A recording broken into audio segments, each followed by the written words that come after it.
Surrounding the ship channel fed the ship channel with workers, and the way the ship channel itself fed the workers and their families. And these are photos of little bungalows in Magnolia Park, and there's probably no better example of a community than Magnolia Park, hugging Buffalo Bayou right there next to the ship channel.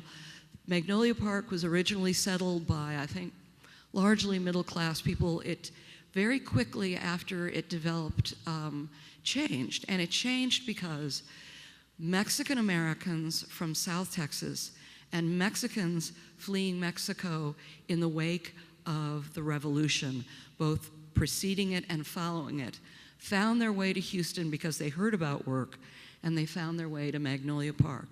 Magnolia Park is an incredible example of the way in which the ship channel fed a community, really helped it thrive. And the amazing thing about Magnolia Park, unlike many of the really early communities, a good example being Harrisburg, Magnolia Park is still thriving. Harrisburg is barely visible. It's largely under industrial buildings at this point. Magnolia Park is a very, very thriving community. And in those interviews, what became apparent was, and this is why I think this project is so important, the early years of the opening of the ship channel and the work on it and the work to develop it, we were still living in a city that engaged in segregation. All of Texas was. This is not a surprise to any of us. Mexican Americans largely had to build communities on their own resources. And Magnolia Park is an amazing example of the way the ship channel allowed a community that in some ways was oppressed by the dominant culture push back to create their own institutions, their own organizations. And in many instances where you have communities of color that went to work on the ship channel, people will tell you, the interviewee in this room, who I interviewed, who grew up in Magnolia Park, basically said to me, you know, the smell of oil to me still is the smell of money. In other words, it was the smell of family betterment. I have a dear friend whose grandfather moved from East Texas. He was a farmer. He moved here to work on the docks. He made a great living. He brought his sons down to the docks on the summer. They made great money. They said, this is really, really great money, but it's very hard work. I think I'll go back to school. And they went back to school, became teachers, and then their daughter, my friend, went to Harvard. That is a story that is told in that family as having its roots in the port. So communities are incredibly important. They were often segregated. Over time, some of them have disappeared. Over time, many of them have been integrated. Over time, they still retain that sense of identity. So community was very important. Generations, and I know that for those of you who have any connection whatsoever with the Houston Ship Channel, you know that the intergenerational tradition of work is incredibly important. In fact, back in the day, they used to refer to it as nepotism. Nowadays, there are really good laws that avoid that, but there were situations where actually fathers would sponsor their sons to enter a union or an association. But more important than that, the fact that families were able to make good livings meant that it drove people back there generation after generation. And they didn't always go back. Longshoremen, the grandsons of longshoremen didn't always go back to become longshoremen. My favorite story, and he tells it a little bit in one of the videos in the exhibition, is Steve Bennett's story. Steve Bennett's a boatman. They're the people who drive the tiny boats to meet the giant ships and tie them up. Steve's dad was a pilot, and he could conceivably have been a pilot, but when Mom piled the kids in the car to drive down to the docks to pick up Dad after he got off the ship. Dad was already off the ship. What Steve saw was the boatman tying up the ships. And that's what Steve is today. And he'll say that his mom encouraged him to do it, and I know his mom is generally responsible. But the whole notion of being able, as a result of being in a port family, to go down to the docks and see the character of work that happens there, created an environment in which intergenerational work could occur. I don't know how many of you all saw the Joe Hawley column last week on ILA 24, and he interviewed Van Chetman, whose photo is up here. And Van is a third-generation ILA man, and he's a third-generation ILA man by choice. The generations before him, some of them went to school, got degrees in architecture, but as African Americans couldn't make as good a living as they could on the docks. Van, on the other hand, chose this. He went to school. School didn't quite work for him. He didn't enjoy it as much, so he went and worked on the docks and has worked his way up into the leadership. So there's a very, very strong intergenerational tradition in all the occupations and among all the different workers on the port. Oh, going the wrong way. Know-how. This is an area that I'm fascinated as a folklorist by, because as a folklorist, what I'm of course especially interested in, and it's why I didn't do a big history of the Port of Houston, is the informal, the non-institutional, the kind of knowledge people acquire not through going to college or reading books or sitting at simulators, but how you learn from your peers, how you learn from experience, how you learn from observation. For me as a folklorist, that is a fascinating topic, and it's at the core of the kind of questions I'm concerned with in all the work I do.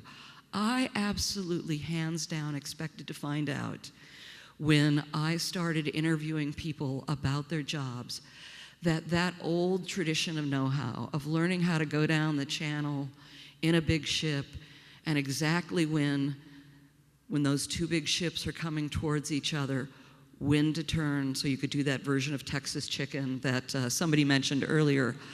I figured that was done with technology, with communication, with automation, with containerization. I expected to hear, nah, we don't do that. Just the opposite is true. For as important as technology is, for as important as containerization and automation is, it's amazing the degree to which peer-to-peer learning is absolutely central to the work that everybody does on the port. And one of my favorite stories is a port engineer who told me about how he and the guy who sits next to him, I can't remember the company he works for, who had an A&M degree, could always help each other out, because the guy with the A&M degree could do all the calculations, but when there was a hole in the hull, he knew to get a mattress and smash it up against it, because for at least a certain period of time, and that kind of know-how is really, really important. So this section is about kind of that relationship of very sophisticated knowledge that you learn through incredible training and technology, as well as the kind of information you bring to bear. And this isn't just low-level workers. It is the reason why the Houston Pilots Apprenticeship Program does not go on for 1 year any longer. It goes on for 3. And it's because they know how important it is for those apprentice pilots to work alongside master pilots to learn what it takes. Okay, I'm starting to run out of time. Struggles. I did mention that it was important to me that this project address the reality of life on the docks and on the ship channel, and the character of work and how it has changed, and the struggles that has involved. And I'm very proud of this project, and I'm really proud of the people who we interviewed, because I knew from my preliminary research in putting together the grant that there were numerous things about the workplace that were unusual and numerous events that were really difficult. A good example being a massive strike that happened in 1968 that I could practically find nothing on. I mean, we had to dig into microfiche for that. And in part, and I can really honestly testify to this, in part it had to do with the fact that that strike was hard on everybody, labor and management. And I think one of the great resolves that came out of that extremely devastating strike, which went for over 100 days, was the resolve on the part of both labor and management for it to never happen again, never at that level. And so you have somebody like Buddy Holland, who is probably would have been the national head of the ILA if he didn't want to leave, if he hadn't not wanted to leave the island of Galveston, to tell you the truth, really talking about the fact that it was hard on everybody and nobody wanted to repeat it again, and we wanted to figure out a system whereby labor and management could work through their issues so no one ever had to go through that again. And it was really fascinating to me because I heard that from both sides. I heard it from the labor people, I heard it from the WGMA people, I heard it from industry leaders. Other struggles that I'll just quickly note are the fact that our unions, our ILA unions, were not integrated until the early 80s. I am a native Californian, and I got here as fast as I could, but I've learned the ways of the South, and but even I was stunned to find out that the unions did not integrate until 1983. But as I looked more closely at it, it made a sense that was unique to me. And that is, and everyone will tell you, the segregated unions allowed particularly unions of color, but also the white union, to retain leadership, power, and autonomy. And that was important, particularly in communities that didn't have that in other sectors of their life. So it was really, I felt really honored that people on both sides of the question were willing to share that information. And actually, I was amazed at the end of an interview to have a gentleman pick up a portfolio and open it up and share with me the handwritten notes of the merger between ILA 872 and 1273. Notes that I hope will go into the collections of the Houston Metropolitan Research section. And last but not least, with regard to struggles, of course, women had a very difficult time. It's still not an easy workplace for women. Women are in industry. They're not on the docks. But one of my most amazing interviews was when a female tugboat owner talked to me about how she and her husband ran this company together, but she was completely accustomed to the fact that she would go and buy the provisions for the tugs, load them up in her car. She had her kids there too because they had all these babies. She would drive to the docks and there would be a big sign. And the sign would say, absolutely no women or children allowed on the docks. She was also quick to say, but you know what? There were people who helped me. They drove up to the gates, they unloaded my car, they put it in their truck, they went down to the tug, they provisioned it, they came back, told me they all clear, and we were good to go. So there were indeed, by the way, I have allergies. I'm not necessarily weeping over this tale. She was very quick to tell me that there were struggles, and it was hard, but there were always people willing to help figure it out. And last, but by no means least, is transformations. And that's really the story of this project. Stories of a Workforce celebrating the centennial of the Houston Ship Channel is the amazing change in the workplace. Automation, containerization, mechanization, technology. I mean, something as simple as a cell phone revolutionized what it took to make the work happen. And one of the things that is, I think, most emblematic, and when we do the tours for those of you who are interested, we'll talk about, I'll show you the Harbor Lights program. Harbor Lights is this amazingly innovative program. All the ships now coming into the Houston Ship Channel have transponders. And actually, not just all the ships, the tugs, the boats, the barges, et cetera. They can literally track every one of those entities on this real-time program called Harbor Lights.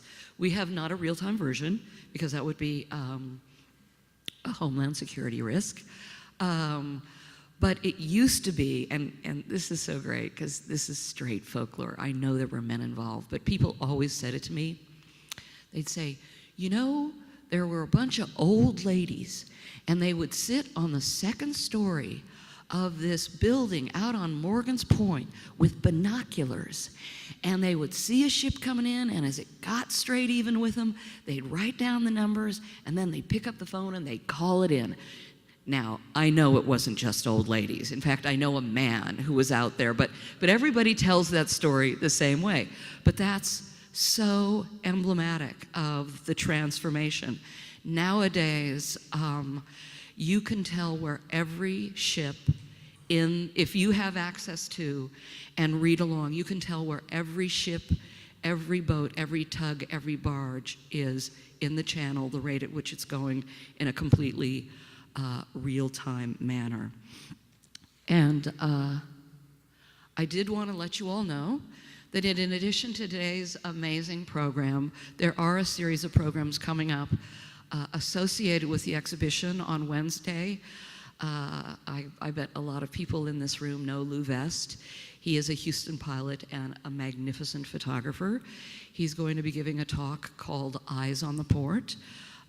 Next weekend, we're doing a kids' day, and there's going to be marlin spike seamanship and boat modeling and sea shanties. Good for kids and their parents, so bring your children out and enjoy as well, or bring your grandchildren out and enjoy as well.